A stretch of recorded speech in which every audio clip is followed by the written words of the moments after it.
Salut les chimistes. Alors, cette vidéo fait suite à une vidéo que j'ai sortie juste avant, dans laquelle en fait on calcule le potentiel standard d'un couple redox avec un effet de milieu. C'est-à-dire que là on va prendre le couple cobalt 3, cobalt 2, et à partir du potentiel standard dans l'eau, on va calculer le potentiel standard du couple en fait complexé, donc en milieu ammoniacal, et ça va nous permettre de répondre justement à l'exercice. Donc je vous mets également le lien de la première vidéo qui traite la même question.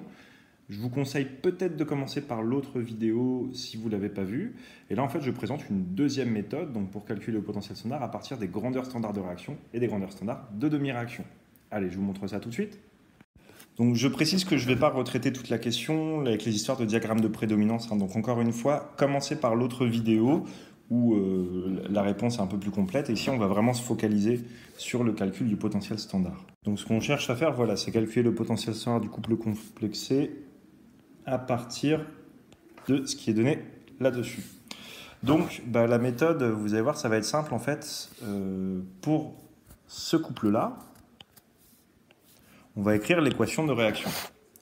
Donc la demi-équation de réaction, parce que c'est un couple redox. Donc elle s'écrit CONH3 6 fois 3 plus un électron donne CONH3 6 fois 2 plus. Donc cette équation, je vais la noter 1.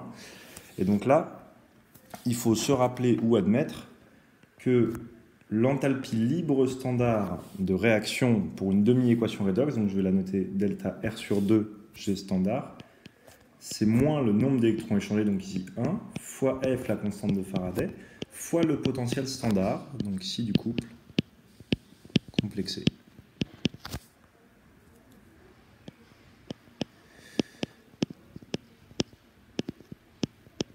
Voilà.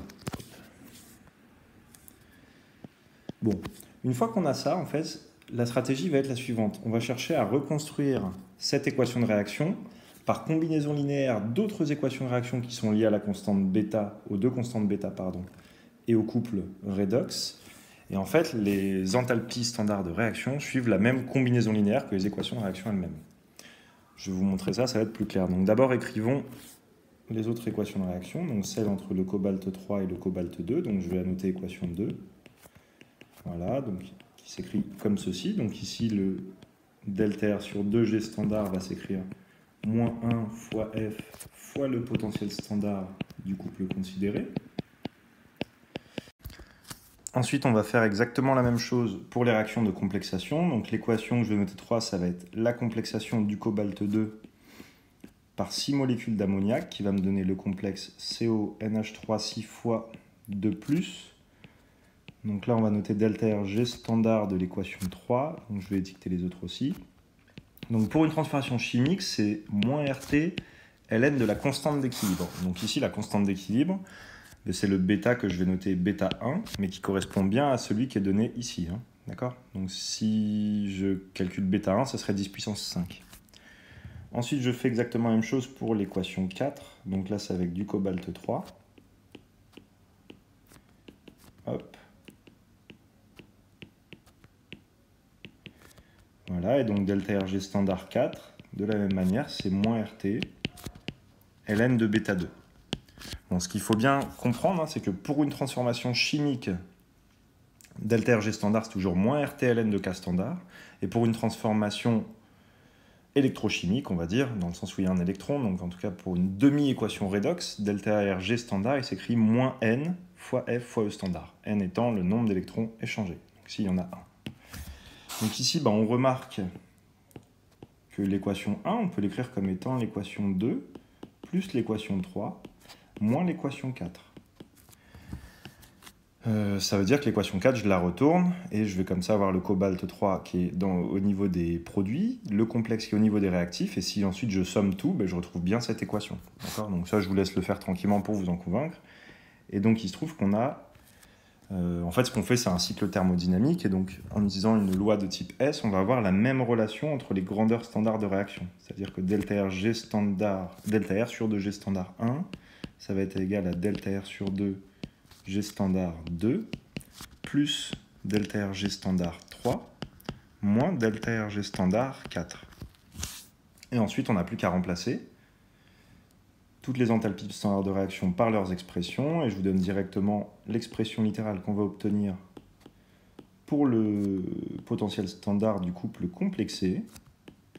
C'est-à-dire que je vais diviser par moins F des deux côtés, donc ça va me donner potentiel standard du couple cobalt 3, cobalt 2, plus RT sur F, et je vais tout passer dans le log, ln de bêta 1 sur bêta 2. Voilà, donc en fait on retrouve bien la même relation que celle qu'on avait dans l'autre vidéo. Le seul truc, c'est de se rappeler que RT sur F ln de X, ça vaut 0,06 log de X quand on est à 298 Kelvin. Autrement dit, je pourrais réécrire ce terme-là en disant que à 298 Kelvin, ça donne 0,06. Du coup, on a toujours sur 1, c'est l'électron échangé, on n'est pas obligé de l'afficher, log de bêta 1 sur bêta 2. Et donc là, vous retrouvez bien ce qu'on avait dans l'autre vidéo, on refait la même application numérique, on arrive à la même conclusion. Donc voilà, en fait, c'était ça que je voulais vous montrer. Et voilà les chimistes, bon du coup vous avez vu les deux méthodes complémentaires. N'oubliez pas, si ce boulot ça vous aide, ça vous plaît, poussez vers le haut, ça file toujours un coup de main. Envoyez, si vous avez des copains, des copines qui ont besoin de ce genre d'outils pour réviser la chimie. Et puis quant à moi, je vous souhaite une bonne préparation pour vos concours, vos examens. Allez, à bientôt, salut.